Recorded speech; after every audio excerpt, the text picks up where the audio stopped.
Olá, meu nome é Josephine, eu sou diretora executiva do Projeto Paradiso. Queria agradecer a sua presença nessa live, onde vamos falar de Hubert Bals Fund. Estamos aqui com a Jeske, que é a diretora do fundo, e a Maíra Bühler, que é uma talentosa diretora roteirista de séries, documentários e ficção, muito versátil, e que já recebeu o fundo Hubert Bals e vai nos contar da experiência dela. Acho que está mais ou menos, ainda tem gente entrando, vou dar mais uns minutinhos. A gente vai proceder da seguinte forma: a Jéssica vai falar primeiro para contar para a gente as especificidades desse call. Esse ano teve uma pequena mudança, porque em geral haviam 2 calls, e cada call tinha meio 2 modalidades, e este ano só é um, que vai abrir agora, e com deadline 1º de agosto, então vai ter o mês de julho para preencher aí, e a Jéssica vai falar sobre isso. Aqui estou me pedindo para vocês serem legais e abrirem suas câmeras para a gente poder se ver, parecer que a gente está pertinho, se vocês quiserem. Quem tiver problema de conexão, óbvio, não se sinta obrigado. Também saudar aqui a presença de alguns queridos talentos Paradiso, a Juliana Colares, Michel Carvalho, estou vendo o Bernardo. Deve ter outros, mas é que eu não consigo visualizar tudo na minha tela, então, por favor, não fiquem bravos. Bem-vindo a todos. Então, a Jéssica vai falar primeiro, a Jéssica vai falar em inglês, e depois a Maíra vai falar. A Maíra vai falar em português, vai ser mais fácil para a gente poder fazer perguntas. A ideia desse momento é que ele seja um momento de interação, de tirar dúvidas. A Maíra vai ter a generosidade e a gentileza de compartilhar com a gente muitas percepções dela sobre o processo de application, né, de inscrição, e algumas, talvez, dicas, ou enfim, pelo menos coisas que ela acha que fez certo, talvez algumas erradas. E a Jéssica também trouxe, depois da apresentação geral, um compêndio, uma série de tips, né, de dicas para vocês que estão querendo aplicar para esse importantíssimo fundo. Queria lembrar que a gente tem uma parceria com esse fundo, um importante fundo que vem apoiando o cinema brasileiro há 30 anos, desde O Som ao Redor.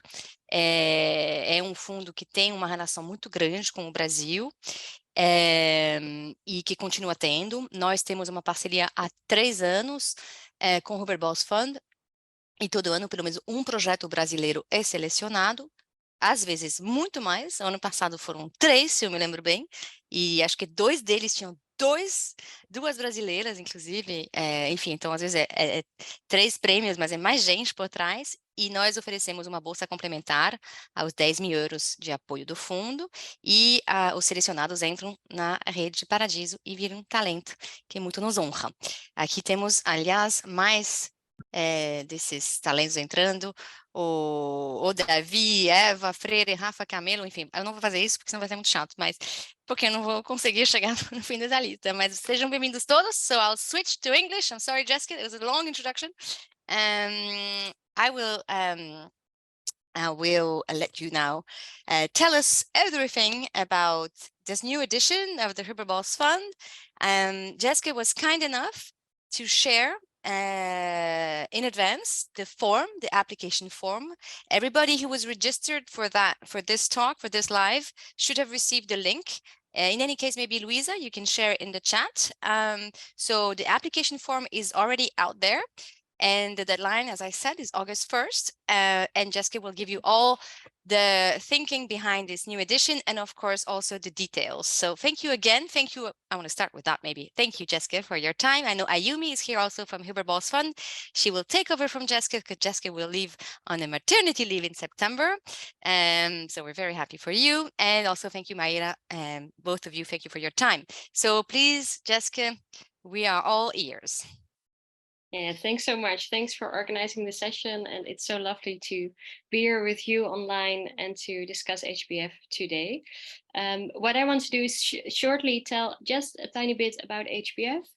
and focus on a few things you won't be able to find on our website. So the things you will be able to find there, I won't dive into there very deeply, but I'm mostly also curious hearing about your questions at the end and hearing about what you want to know about HBF. So I'll try to keep my presentation rather short.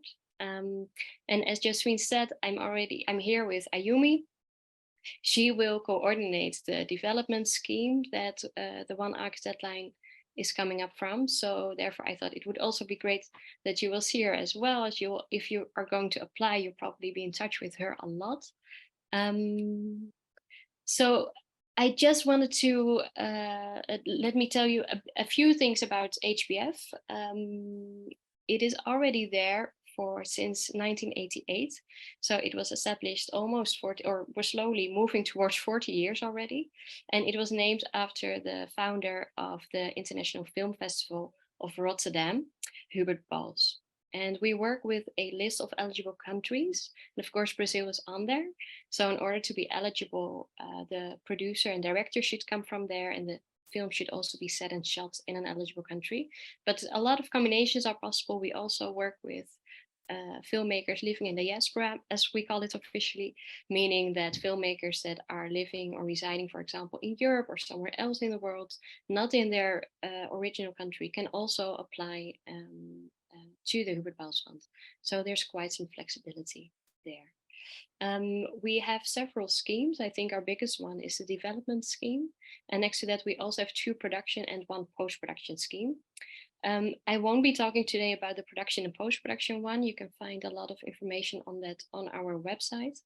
And actually also if you haven't got any development support from HBF before, you can only apply for those schemes somewhere next year. So there's lots of time to check out our website for that information. Our first upcoming deadline for development is 1 August. We usually have 2 each year, but we only have 1 deadline this year on August 1st. So usually we receive about 300 to 500 applications in total and can select 10 projects. Because we didn't have a 1 March deadline this year, there is a possibility that we're going to receive much more applications, over 500, perhaps even 600 or 700. I'm not sure. We always see at the ending of the application date, but still it will be probably a very competitive round, because still we can only support 10 projects.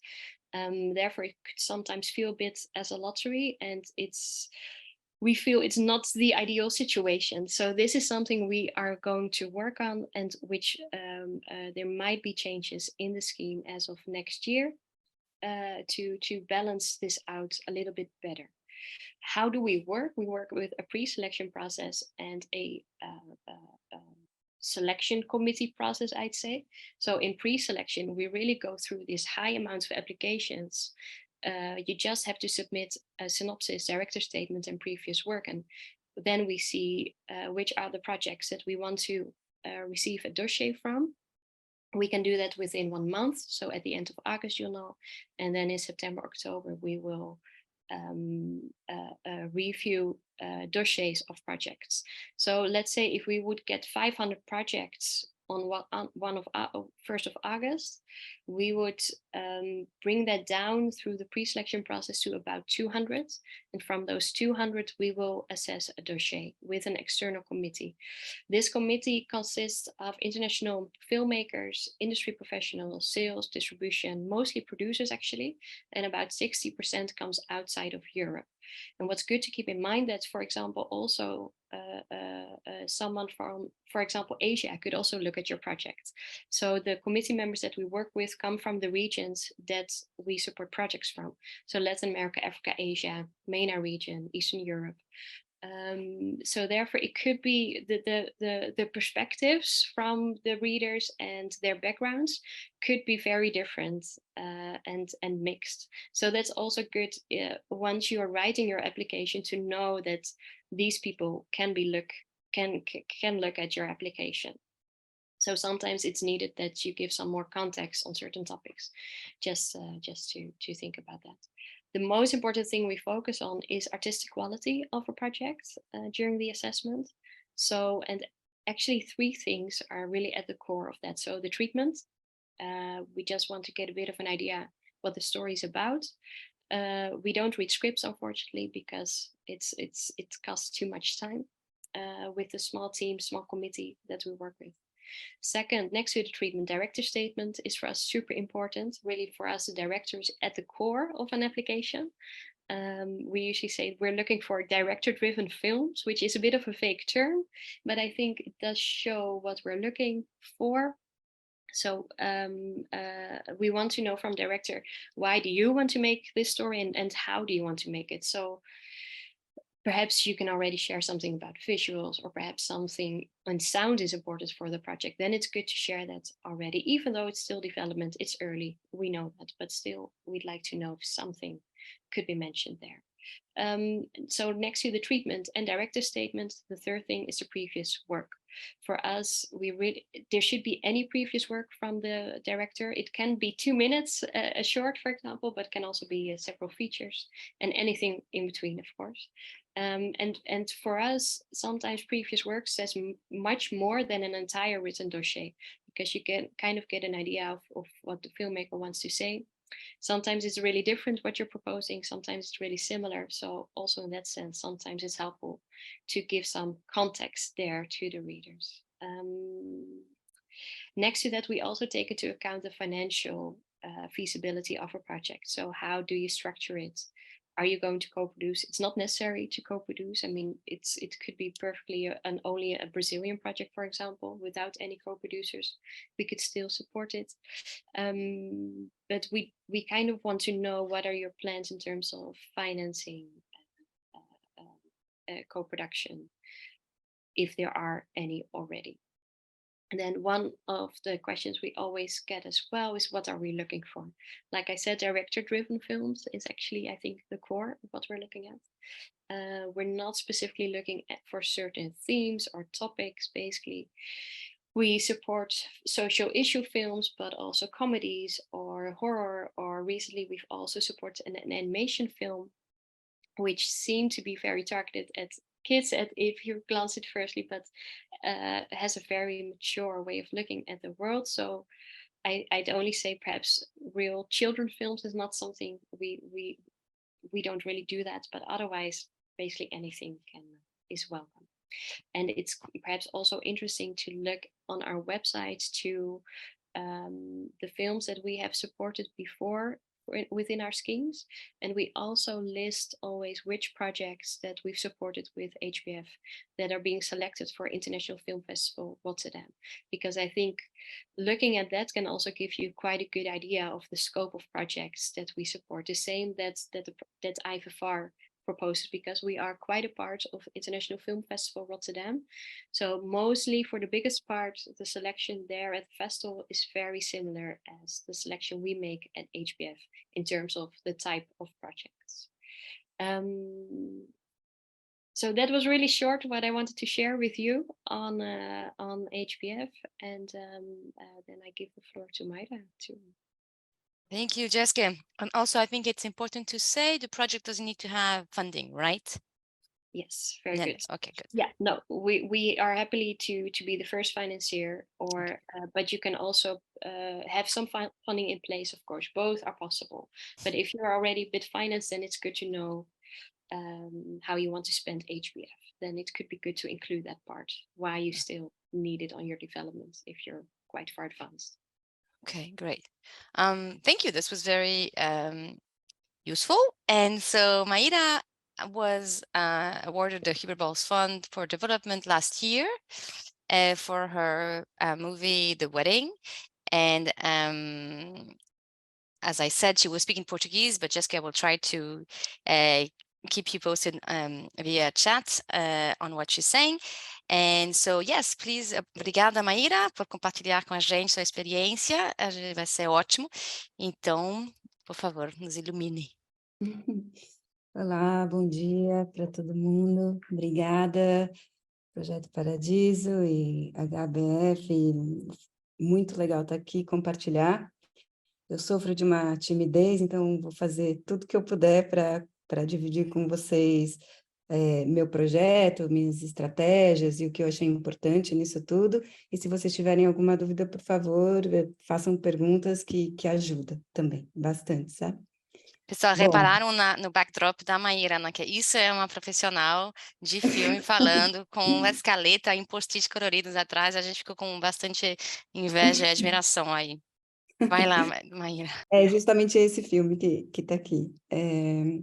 Então, esse é bom, para começar, eu queria contar para vocês que quando eu me inscrevi no Hubert Bals ano passado, eu não tinha nenhum financiamento, né? E o projeto estava super no início, assim. Eu tinha escrito um argumento, tinha passado alguns meses trabalhando, então ele estava no início em termos de financiamento, né? Mas ele era um projeto muito caro para mim, que eu já estava escrevendo, que já estava me relacionando há alguns meses, então ele tinha uma maturidade, vamos dizer assim, embora ele não tivesse nenhum dinheiro ainda aplicado nele, né? Dinheiro, digo, de fundos e tal. E aí eu comecei a desenvolver esse projeto, e esse projeto tem muito a ver com a minha trajetória como diretora e como antropóloga também. Eu sou antropóloga de formação.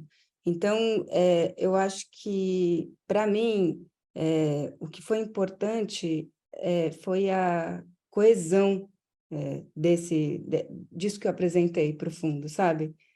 Não era só uma história legal, porque a gente pode ter muitas histórias legais, mas era uma história que eu achava muito interessante e que tinha a ver com a minha trajetória muito intensamente e que estava justificada de uma forma artística que conversava com a minha trajetória, com as minhas preocupações e com aquilo que eu estava e com a história que eu queria contar. Então, assim, eu acho que é muito importante porque às vezes a gente pensa no projeto como, principalmente quando a gente está muito no roteiro e tal, como uma história, né? Como um roteiro, e não é. É um projeto, vamos dizer assim, cinematográfico nessa, no que isso tem de tridimensional mesmo, sabe? Então, assim, para contar para vocês como estava o projeto. E assim, cuidado, porque da primeira fase para a segunda fase é muito rápido. Então, a primeira fase ela é muito simples, é uma sinopse, realmente é muito simples, mas a segunda fase ela é bem complexa, e da primeira para a segunda é pouco tempo, assim. Então, por exemplo, o e-mail de que eu fui para a segunda fase foi para o meu spam. Então, eu quase não prestei a segunda fase, assim. Então, fiquem atentos com isso, porque realmente, a partir do momento que você é selecionado para a segunda fase, você tem que apresentar um projeto profundo muito rápido. Eu vou falar da fase 2, porque a fase 1 realmente é muito simples, e sinopse e tal. Então, a fase 2, eu apresentei uma sinopse de 3 páginas, assim, que era o tamanho, deve estar similar, e com spoiler, ou seja, uma sinopse que quem lesse essa história, essa sinopse sabia o filme que eu queria fazer, do início ao fim. Não é uma sinopse de final de projeto em que você vai apresentar, ou uma sinopse que você quer cativar a atenção das pessoas para dentro do seu projeto, assim. Eu realmente fiz uma sinopse que ia do início ao fim do filme, assim, totalmente contando o filme que eu queria fazer, com começo, meio e fim. O tratamento de 10 páginas era um desenvolvimento dessa sinopse, e daí construído de uma forma assim, bem clássica mesmo. Organizei em atos, sequências, e depois tirei tudo isso, enfim, fiz um tratamento de 10 páginas contando a história do filme, que nesse caso é a história do casamento de uma mulher indígena, Calapalo, com um homem branco, nos anos 50, que se transformou numa fotonovela da revista O Cruzeiro. Então, é uma história muito difícil de contar, é uma história sobre o contato dos brancos com os Calapalo, e é uma história que eu não podia contar sozinha. Então, na declaração do diretor, né, que é o que vem depois do tratamento, eu já disse que eu entendia que a história não estava completa, que eu entendia a fragilidade da personagem principal ali, que eu entendia que eu tinha, vamos dizer assim, buracos dentro da proposta que eu tinha, mas que eu queria muito ter um corroteirista indígena, que eu queria muito ir para a aldeia fazer pesquisa, que eu queria muito fazer esse trabalho de uma forma compartilhada ali com os Calapalo, que são os personagens dessa história, né? E também dizia, quero que eles façam parte da equipe e quero construir um filme que é sobre esse choque de mundos. E aí eu ia desenvolvendo o que é esse choque de mundos, o choque do mundo do encontro, do mundo dos brancos com o mundo dos Calapalo, nos anos 50, o que é esse contato e como isso se transforma em aspecto plástico, cinematográfico, narrativo, e como isso se desdobra em milhões de opções que eu tenho que fazer ao longo do processo, né? Então, eu acho que isso não sei, assim, eu acho isso super importante de compartilhar com vocês, porque me parece que é um pouco o que Jeske estava falando, de que não é só a história, é como você conta a história, quem é você para contar a história, por que contar essa história nesse momento e não em outro. Então, é uma quantidade de coisas bem grande para articular a partir desse eixo principal que é a história do filme, sabe? Que é o desenvolvimento mesmo. Tá indo bem? Vocês estão entendendo? Tá tudo certo? Tá ótimo, Maíra. Tá. Depois as pessoas podem fazer perguntas levantando a mão, mas vamos, acho que deixar você primeiro contar tudo, e aí com certeza as pessoas... Ó, o Michel até deu um coração, Maíra, tá? Acho que é isso importante dizer. Vamos te deixar e com certeza vai ter muitas perguntas. Tá. Bom, então é isso, assim. Então, essa declaração do diretor, e para começar, a biografia do diretor, eu reescrevi, eu não peguei minha mini bio e mandei, eu reescrevi minha mini bio pensando esse projeto, né? Como o que eu fiz até hoje justifica que eu queira fazer esse filme aqui, que eu estou apresentando, sabe? Então, não é um currículo de acordo com essa história que eu estou querendo contar. Aí depois a declaração do diretor, que é o statement, daí sim, é isso que eu estava falando. Olha, eu vejo algumas fragilidades, eu quero melhorar isso, eu quero trazer um co-roteirista, no meu caso, enfim, o que é que eu vejo como projeto nesse filme? E aí o conceito visual e a abordagem é algo mais da própria articulação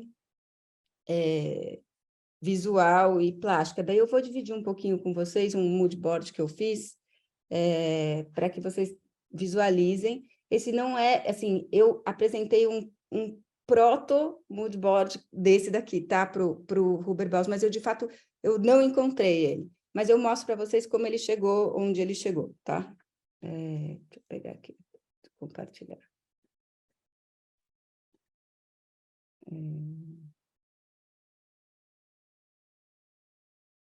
Tá aí?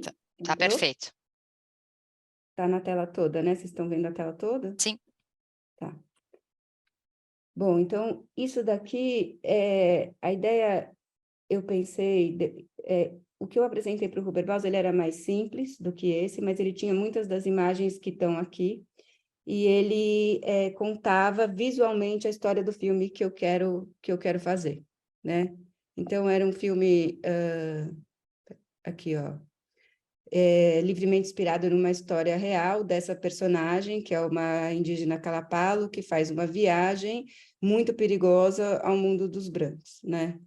E aí eu ia contando, aqui eu trazia a sinopse, ó, no verão de 1952, todo mundo só falava sobre isso, né? Ia entrando essa história entre um casamento de um homem, entre aspas, civilizado, com uma mulher, entre aspas, selvagem. Todos esses termos são discutidos no projeto, enfim, toda a complexidade política enfim, desse projeto enfim, está ali exaustivamente discutido no projeto que eu entreguei, né? E aí um pouco dessa coisa também do ponto de vista, né? Que essa história começa a ser contada na aldeia, pelas pessoas da aldeia, e do ponto de vista da personagem principal, e aí tem um aspecto da história que é super onírico, e aí eu fui trazendo essas imagens que são imagens de arquivo dessa história, apresentando personagem, e desenvolvendo, ó, assim, com muitas imagens mesmo e texto, o filme que eu queria contar. Tem algumas imagens misturadas, né? Essa é uma imagem de um filme do Hitchcock, enfim, para dar o clima desse filme, né? E imagens que não são as imagens de arquivo, mas que trazem a forma como eu enxergo, né? Porque é a história de uma mulher transformada numa housewife dos anos 50 pela grande mídia, né? Uma Doris Day da época. Então, eu fiz esse trabalho, que é um trabalho bem grande, de colocar as imagens lado a lado. Ó, essas imagens são imagens que estavam no projeto que eu apresentei no Hubert Bals, e são todas imagens de referência, obviamente, de outros artistas, de outros filmes, né, que contam esse filme. E aí eu fazia uma coisa de ponto de vista mesmo, de proposta criativa, de como colocar todas essas imagens em conexão, feitas por sujeitos diferentes, como eu penso em construir um mundo indígena, e apresentando as fotografias da Cláudia Andujar, e discutindo cada uma dessas referências, né? Eu estou aqui colocando, mas no projeto eu discuti, né? Por que a Cláudia Andujar, por que o Apchapong, ou por que o cinema clássico dos anos 50, como é que você coloca a subjetividade de um personagem branco, melodramático, de um amor romântico, em contato com outra subjetividade de um personagem não branco, e como é que essas coisas entram em choque. Então, fui discutindo isso no projeto. Então, vocês veem que é um projeto que não é um projeto de um roteiro, é um projeto de um filme mesmo, que coloca em relação todas essas imagens. E aí tinha a bio, né, a bio do produtor, que é o André Sobral, da Abrolhos. Então, peraí, deixa eu voltar. Aqui. Voltou. Voltei, né? Estou no sol. Então é isso, assim, eu fiz essa grande viagem para dentro do meu próprio processo artístico, né, de construção, e a forma como o edital, né, a chamada do fundo está organizada, me permitiu isso também. Eu acho que tem essa coisa de que, isso, você tem que falar da sua visão artística, mas você tem que fazer um statement, que não é a mesma coisa, né? Você tem que falar, você tem que colocar a sinopse, você tem que colocar um plano por exemplo, um plano de financiamento do desenvolvimento. O que eu quero nesse desenvolvimento e por que isso é importante? Né? Uma pesquisa na aldeia, no meu caso, é viajar, é ter um corroteirista, é trabalhar, enfim, ter um tempo longo de escrita, que também era super importante. Então, eu acho que tem uma construção coerente, sabe, do projeto. E me parece que isso é o mais importante, assim, não é qualquer plano de financiamento, de desenvolvimento, você coloca lá 3 semanas de pesquisa, 4 semanas de não sei o quê, 5 semanas de não sei o que lá, não. Ele é pensado para aquele projeto.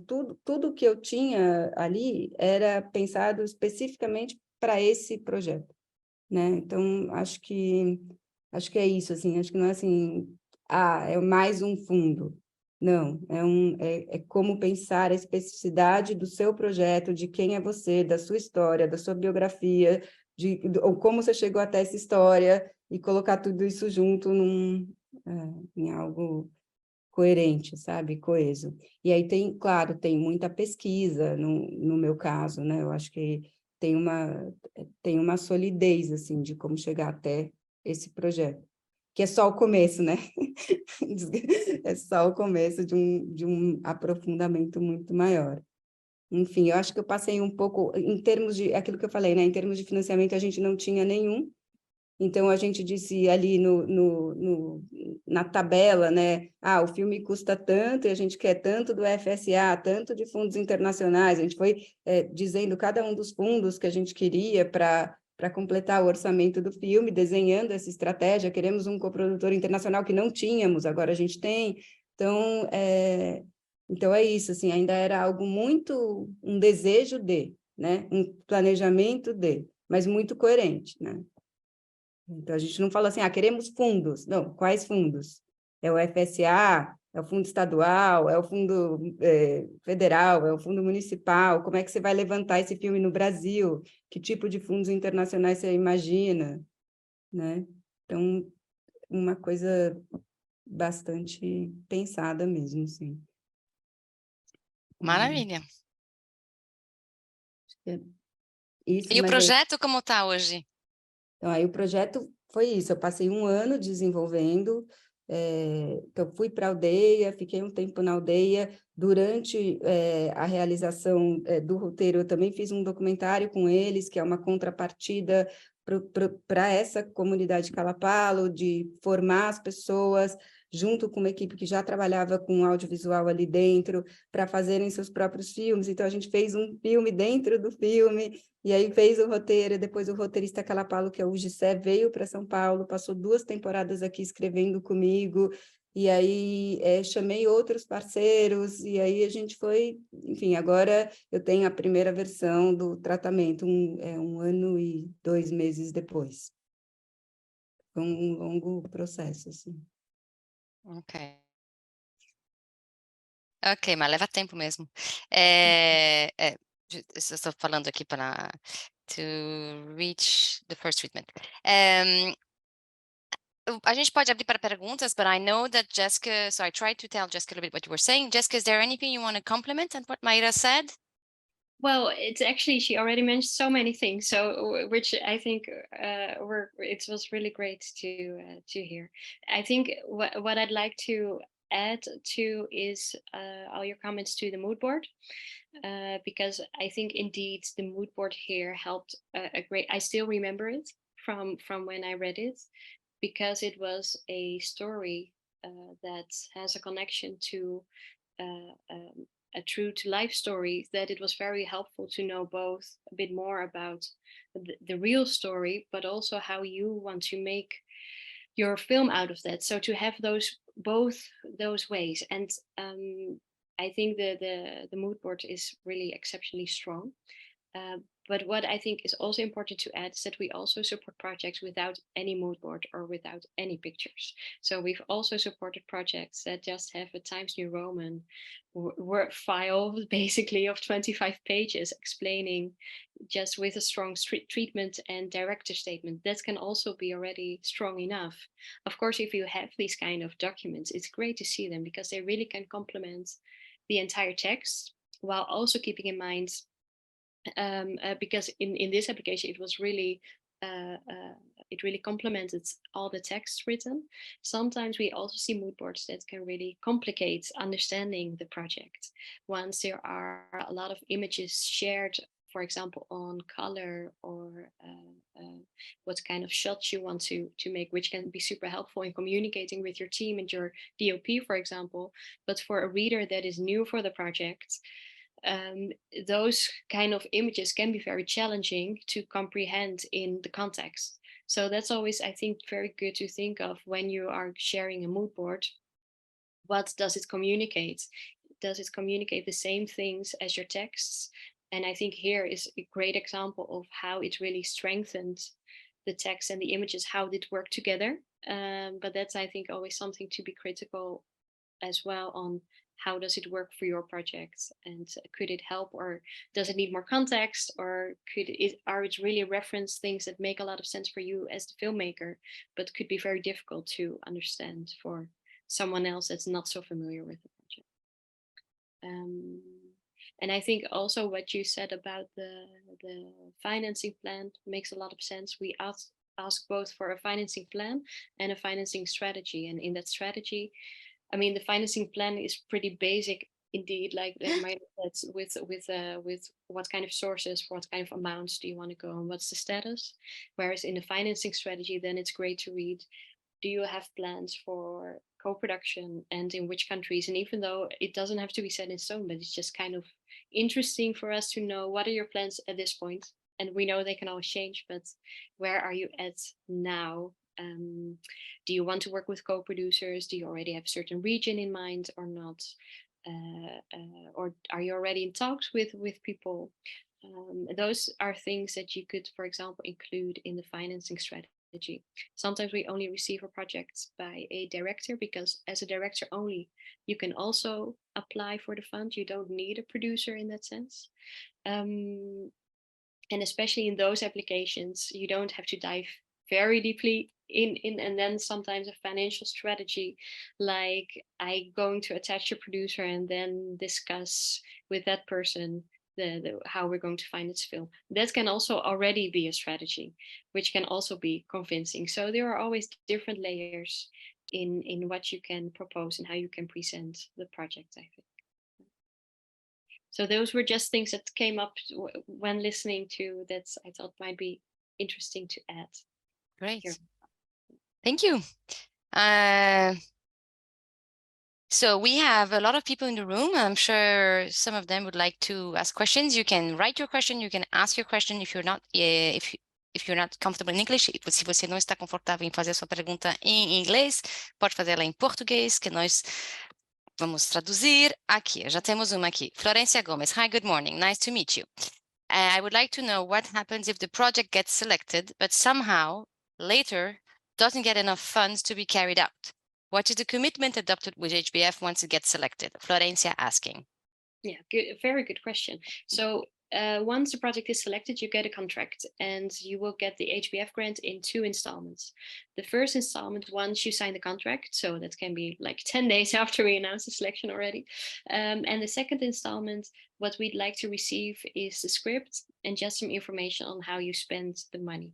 So basically, once you have finalized the script, the contract is concluded. And all the official obligations are done, so to say. So let's say after that phase, you are unable to finalize the film, then you can still keep the money because it's really for developing the scripts. And we always try to keep in touch with all the projects that we support. We have some other programs that we can, for example, the Boost NL program that we work with together with the IFR Pro department, which is a training program really dedicated to the needs of your project, about 6 projects per year getting selected. And only if you've got HBF development support, you are eligible to participate in this program. So we offer also some things to support the project in different ways. But if it's, and then we always, every year, roughly actually around this time, we reach out to projects to say like, hey, what's your status? How are you doing? Mostly because we're just interested in how things are progressing. And then there are always a few projects that are telling us we just can't make it happen. The project is shelved, or we're going to work on it at a later stage, or probably it's not going to happen at all anymore. Which is fine, which happens. So we know that is a possibility. So the contract is really until finalizing the script. Yeah, that's is that a clear answer? I think it is for Florencia. And só queria contar uma coisa que é legal, que assim, depois que você tem o Hubert Bals, isso também ajuda muito o projeto, né? Eu não tinha um coprodutor internacional, por exemplo, agora eu tenho. Então, então tem uma coisa de que é um primeiro dinheiro muito, muito bacana para o projeto. E, assim, a chance de você conseguir realizá-lo aumenta se você ganha esse fundo, né? Então, você consegue trazer parceiros legais, enfim. Só para dizer que dá para ser otimista, apesar de eu não ter o dinheiro para fazer meu filme ainda. O Jeske, Maíra is saying that the fact that when you get the fund, it also helps finding financing. So it's kind of a virtuous circle here. So Natalia has raised her hands. There are many questions in the chat. We'll get to them. Natalia? Hi, can you hear me? Yes. Okay, hi, I'm Natalia. I'm from the Dominican Republic. I speak a little Portuguese, but I understand perfectly. So thank you, Maíra. I have 2 questions. The first one is that Jeske mentioned like the types of films that are basically supported by the fund, and I was wondering how much they take into consideration documentary films. And also, I read in the website that there was like a special attention to people who were working on their first film, but also there is a strong emphasis in providing like experience. And in my case, for example, I don't have much experience in film. Like I'm starting to write my project now, and I have academic experience, like I've studied for documentary production, but not really ever worked on film. I do have like in my team a producer with experience and stuff. So I was wondering like if that will be a problem if I am the director and the writer, but I don't have experience like writing and directing. So thank you. Thanks for the questions. To start with your last question, we indeed have a focus on first and second time filmmakers. So about 80% of everything that we support in our schemes comes from first and second time filmmakers, and about 20% if people made their third or over film. But it's some, so those are the percentages more or less, I should say. There are also selections in which it's more 50-50, but in general, our focus is more on debut films and second films, actually. In terms of eligibility for directors, it is perfectly fine if there is very little experience. The only thing we do require is some previous work with as a director with the directing credit. So we want to see something that you have directed before, which can be 2 minutes long. So it can be very small, but we really need to see something. Then your other question refers to if we also support documentaries. We do have a focus on fiction narratives. So I think about, again, the 80-20% comes in handy. So about 80% are narrative fiction features that we support. And we also support documentaries, but I'd say the more hybrid, not so straightforward type of documentaries. Part of that is quite historically. In the Netherlands, you also have the Hubert Fund, who are exclusively supporting documentaries. In the past, we were similarly supported, so we really had to make different selections. So therefore, as ITVA already went for documentaries, and we basically always already went for fiction, we made the divide quite strong.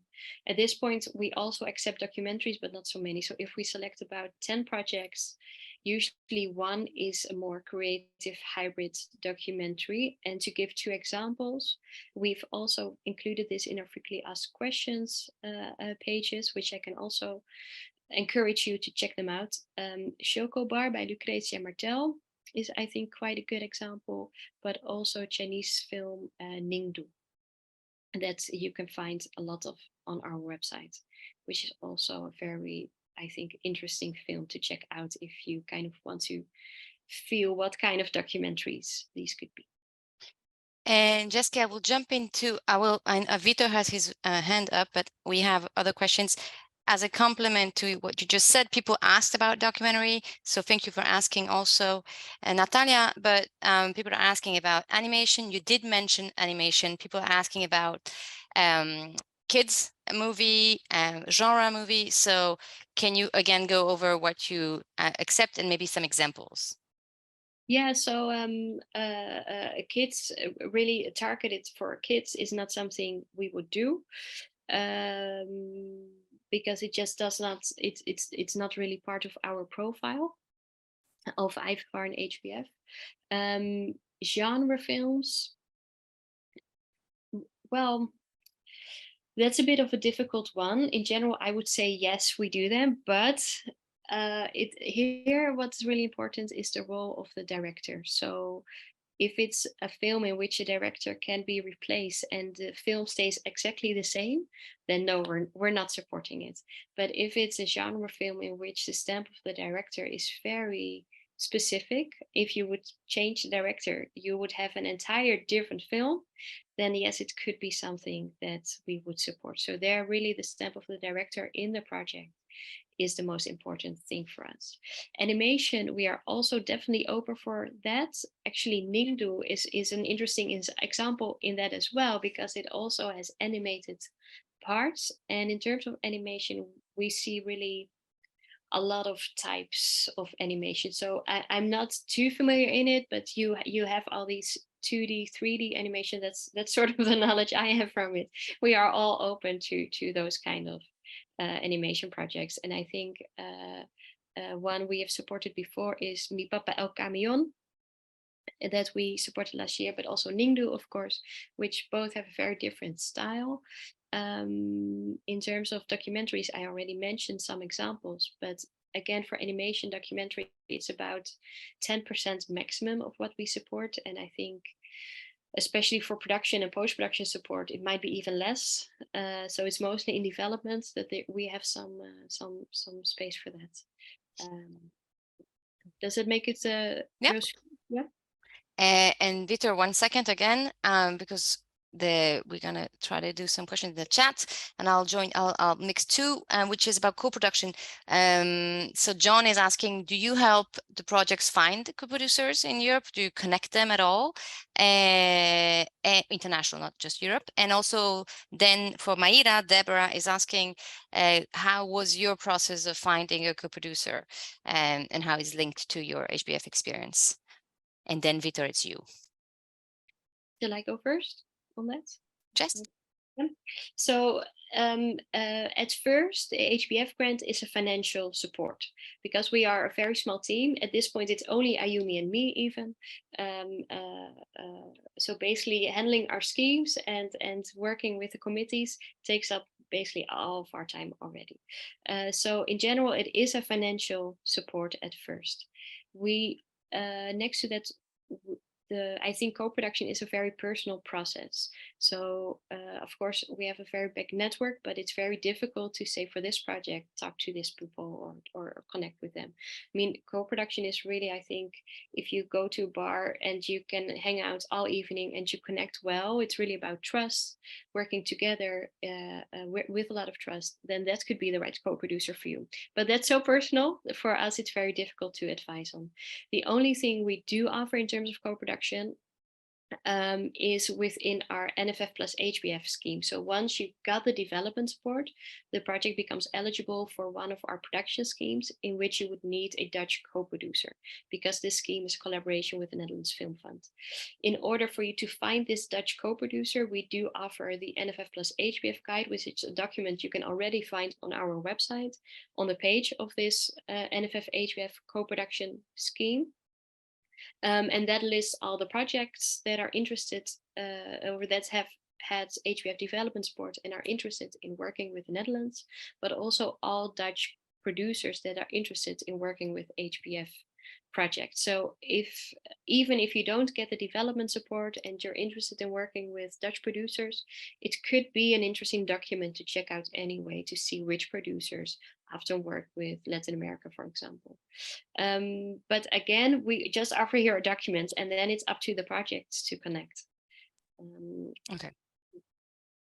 Maíra, quer nos contar de você, da sua experiência?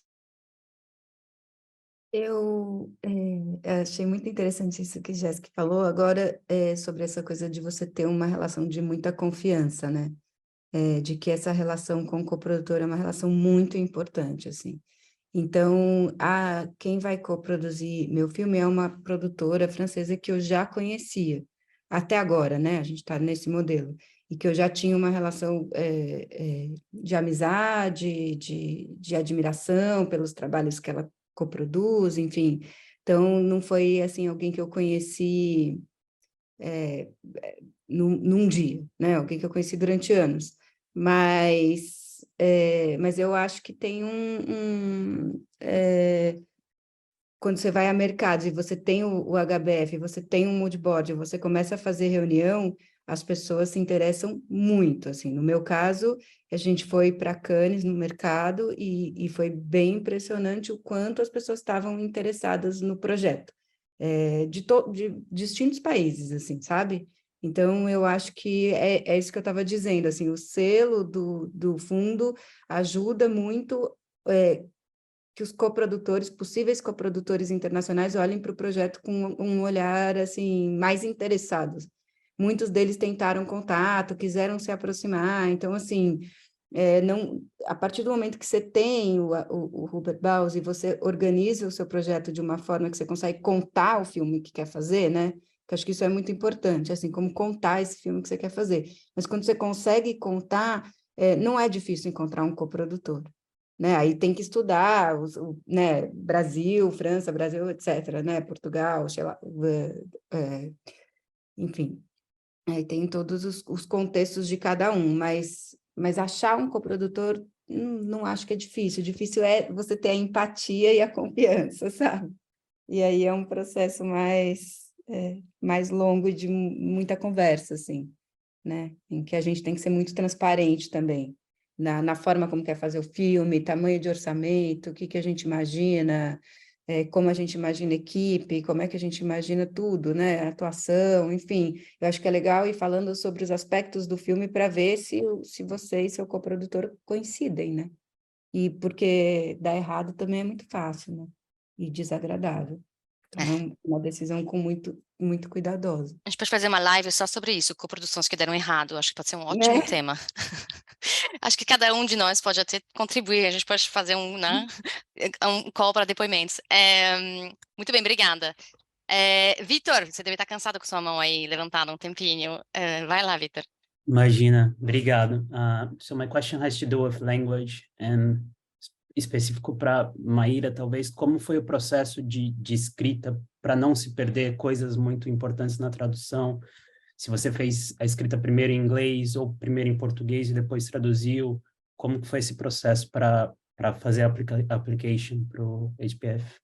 Jeske, he's just asking if she wrote her application in Portuguese first and then translated it to English, on how the language played into the application process. Eu fiz o ano passado, antes do ChatGPT, né? Que eu acho que isso também é uma coisa importante de dizer, porque eu tenho notado, e eu trabalho muito em coproduções internacionais, que as traduções estão piorando muito, sabe? Tinha tradutores muito legais e que faziam traduções incríveis, e agora vem uma tradução ChatGPT e só com algumas palavrinhas mudadas, algumas frases, e a gente tem perdido muito, assim. Eu escrevi em português, que eu não sei, assim, eu escrevo em espanhol, em português, não escrevo em inglês, assim, primeiro tratar, não consigo. Então, eu escrevi em português e mandei traduzir com uma tradutora muito legal, e depois trabalhei no texto em inglês, bastante. Assim, fiz algumas reuniões com a tradutora, fui mudando coisas e tal, inclusive porque era isso, né? Termos, sei lá, por exemplo, eu lembro de uma coisa, a tradutora colocou white com letra maiúscula, por exemplo. The white man. Eu falava, não, white man é com letra minúscula. É uma questão política isso, é uma questão de como é que eu estou pensando esse filme, né? Então, assim, então tem algumas coisas desse tipo, né, que foram muito importantes, assim, de se debater na tradução. Mas é isso, mas eu noto isso, assim, eu tenho notado que as traduções estão muito ruins, assim, atualmente tem que tomar cuidado mesmo, porque perde o sabor do texto. Nossa, eu nunca achei que a gente ia falar disso agora, mas você tem absoluta razão, né? The influence of ChatGPT on application processes and translations. I'm sure maybe Jessica has a comment. So wait, I'm going back to the chat. So thank you for that. I think it was answered. We have a question about format and duration of the films. I'm not sure. I think we talked about format in the sense of which films, maybe, hybrid or not, but duration, is there anything about duration you want to say? That's from Wagner. Yeah, we don't support short films with any of our schemes. So the films that we support have to be at least 60 minutes or more. So technically, those are also mid-lengths that we support as well. So it has to start from 60 minutes or over. Of course, the previous work that you're sharing can be any length. But the project you're asking financial support for, 60 minutes or over. But then I think an interesting example of this as well is La Flor, which was I'm correct, a 3-part film, and each part was at least 3 hours. So yeah, it's really between that and 60 minutes. So there are a lot of options there. Okay. And that's where you're happy. You only select on the treatment and not the actual film, right? If you had to see that many films of that many hours, it'd be tough. For post-production, I mean, we do look at the films now, the post-production scheme we have. And in the last round, we also had a film that lasted for 3 hours, or that we considered. So okay. Also, Roma is asking, does the producer have to be a company, or it can be a person? It can be both, actually. So we're with our production schemes, there are more regulations very specific towards this. But for development, we are very flexible, and both are allowed. You can even apply without a producer. You don't really need to have a company as a producer. Usually what we prefer is that the producer also comes from an HBF eligible country, but for some countries, I don't think it's an issue in Brazil, but for some countries it's really difficult to get a local producer. So then we see that a French producer, for example, is often attached as the main producer. This is also fine for us, but then it's good to contextualize this a bit in the application about why you're taking this approach. Okay. Lorena is asking, could you please expand on what is expected if the film, or when the film is finished? Let's not say if, let's say when. What if we want the film to be accessible for free?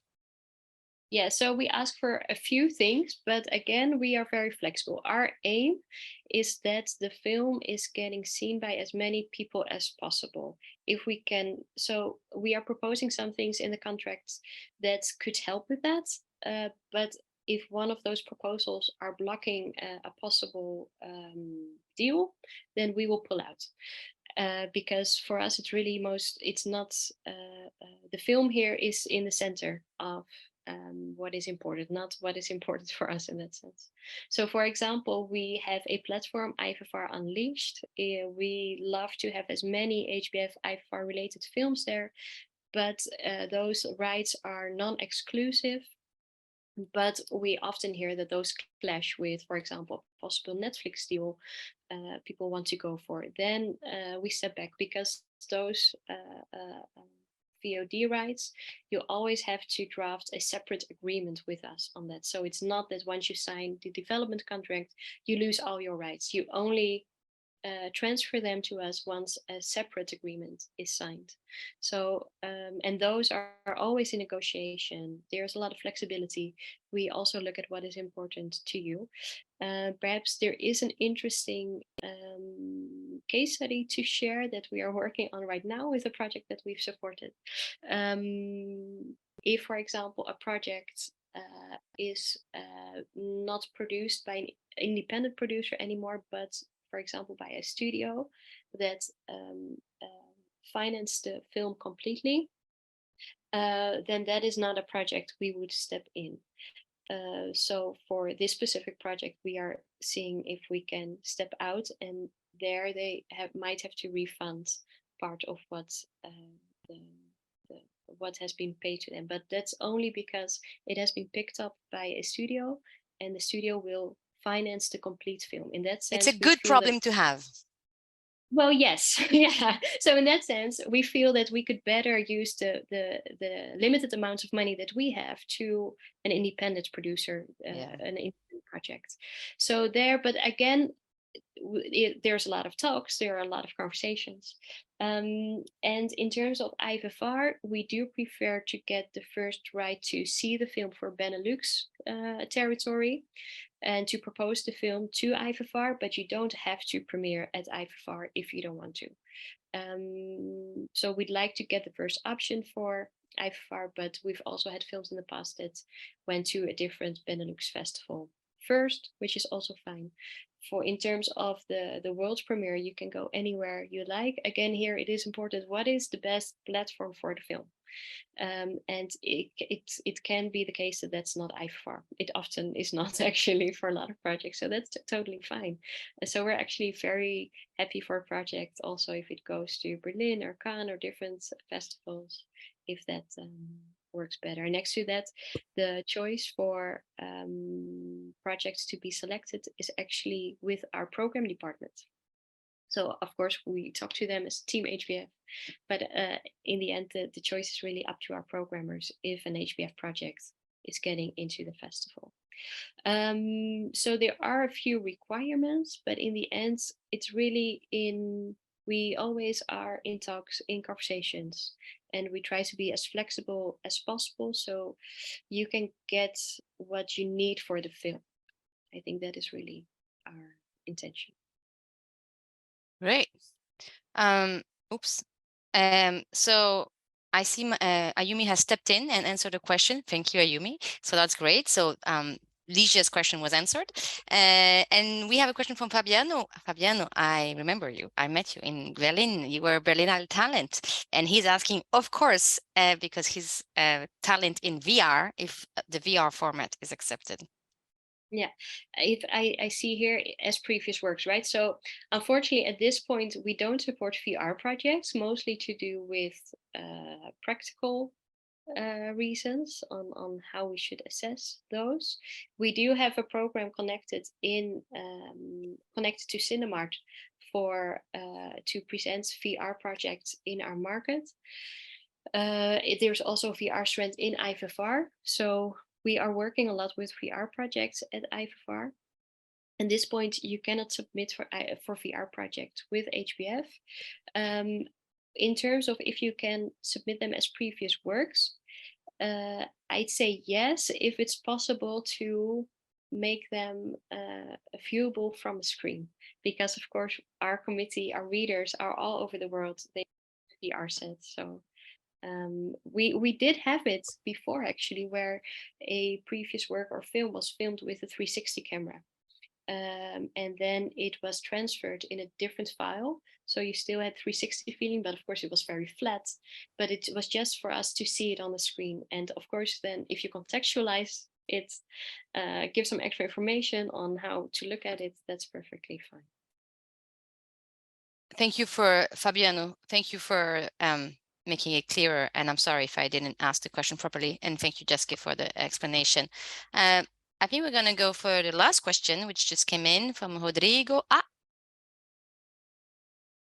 Okay, we have maybe two. So Rodrigo is asking, hi, about I'm sorry, but it's jumping up and down.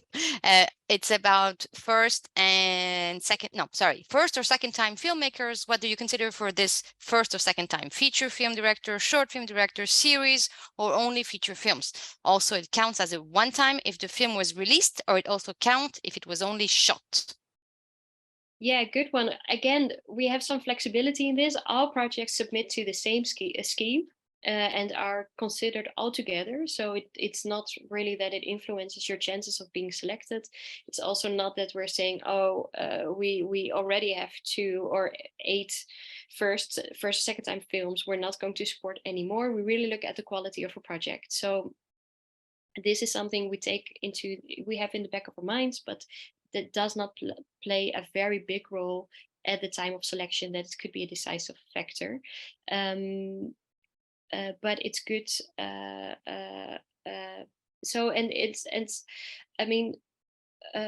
Track records are complicated. So there's not really, I think, one good answer to this, because sometimes there are documentaries already made, about 3. Sometimes for our committee, it looks like then a first-time filmmaker in terms of fiction. But sometimes the films are more hybrid. So then we would say it's more an advanced filmmaker. So it's really actually your first fiction feature that we would generally count as the first film. But again, it does not influence directly your chances of being selected. So that's perhaps also just good to mention. And also if it counts as one time if the film was released or if it was only shot. Again, that's a bit up to the committee.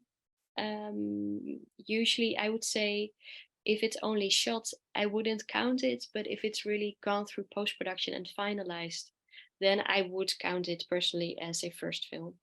But if it's still in development, then because sometimes filmmakers apply once they're already working on a different narrative feature. Then it's just the first that's going to come out will be the debut film. So there are a lot of routes here, a lot of possibilities, not really one answer. Okay. So to wrap it up, for the latecomers, everybody here, this conversation will be available on YouTube, on our channel, sorry.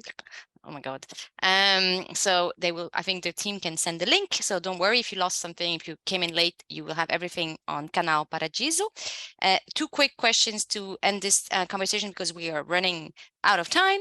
One is from Vinicius. I think the question actually answers itself, but about the previous work links for the application, we have the information. Please submit complete films, trailers, and or show reels only are not sufficient. I'm sorry for the, so please submit complete films, trailers, and or show reels only are not sufficient. So is it better to submit link with full films? Yes? Yes, okay. Just because confirming. the show reel doesn't really tell us what Okay. it tells us how good the editor of the show reel is. Exactly. Great editor. And Alessandra is asking, do you need a director or can you only have a scriptwriter? We always need a director. We don't allow projects without a director. A director. Okay, good. So I think this is a great way to end this because I think we went through all the questions in the chat, if I'm not mistaken, and nobody has his her hand raised, whatever. So thank you very much.